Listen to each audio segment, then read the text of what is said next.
তুমি আমাকে মা বলে ডাকতেই পারো, আমি তো তোমার মায়েরই মতো।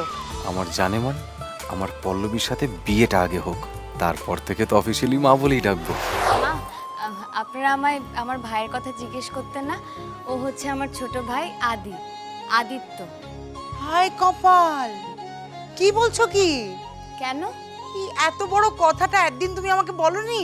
আরে কাকিমা, আমিও থোড়ি না জানতাম যে দিদি আপনার বৌমা, আপনি দিদির শাশুড়ি মা। আমি তো আজকেই জানতে পারলাম। এক সেকেন্ড মা, আপনারা একে অপরকে আগে থেকে চিনি তো, হ্যাঁ। ওর সঙ্গে আমার মন্দিরের বাইরে দেখা হয়েছিল আজ থেকে প্রায় 2 মাস আগে। তারপর তো প্রায়ই দেখা হয়।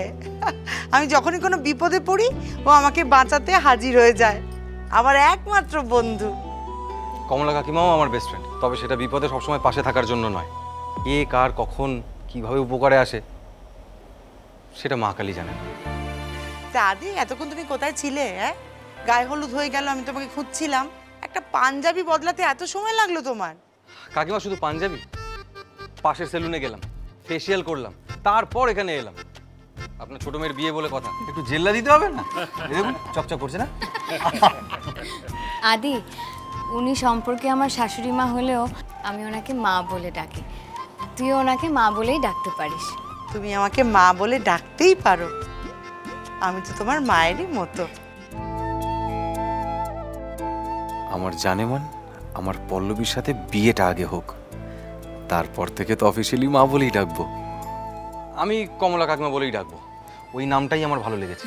ঠিক আছে, তোমার যা ইচ্ছে। আর ঝিনুকের বিয়ের দিন, শুভ দিন, সমস্ত অন্ধকার ঘুচে যাক। দুই পরিবারের মধ্যে ভালোবাসা আরো নিবিড় হোক। সেই জন্যই হয়তো বলে যে বিয়ে দুটো মানুষের মধ্যে নয়, পরিবারের মধ্যে হয়। প্রীতির পরিবার আর আমাদের পরিবারের মধ্যে যে দূরত্ব ছিল, আশা করি আজ থেকে সব মিটে গেল। একদম। দিদির দিকে একবার তাকিয়ে দেখো, কি খুশি হয়েছে। ওই তো সম্রাট এসে গেছে। সম্রাট বাবা, এসো। আদি, সম্রাটের সঙ্গে তোমার আলাপ নেই। নমস্কার। নমস্কার।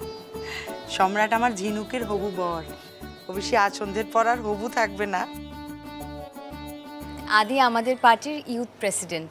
অনেক কম বয়স থেকে ও সমাজসেবার মধ্যেই আছে। নাইস, শুনে খুব খুশি হলাম। All the best for your future. Thank you, আপনার সাথে আলাপ করে খুব ভালো লাগলো। আমারও, থ্যাংক ইউ সো মাচ। আদি, নেতা মন্ত্রীর রক্ত যে তোমার শরীরে আছে সেটা কিন্তু বোঝা যাচ্ছে। আমার নিমন্ত্রণে এলে এসে অন্যদের কাছের মানুষ হয়ে যাচ্ছ কেমন বলো তো? হ্যাঁ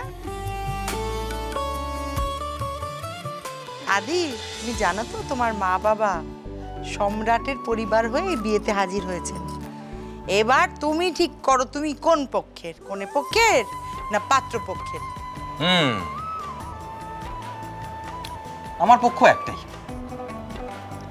কমলা কাকিমার পক্ষ। এবার চিন্তার কোনো কারণ নেই, আমি এসে গেছি। এবার পিড়িও আমি ধরবো, 7 পাকও আমি ঘোরাবো, আর ঠিক সময় মতো বউকে জায়গা মতো পৌঁছে দেবো।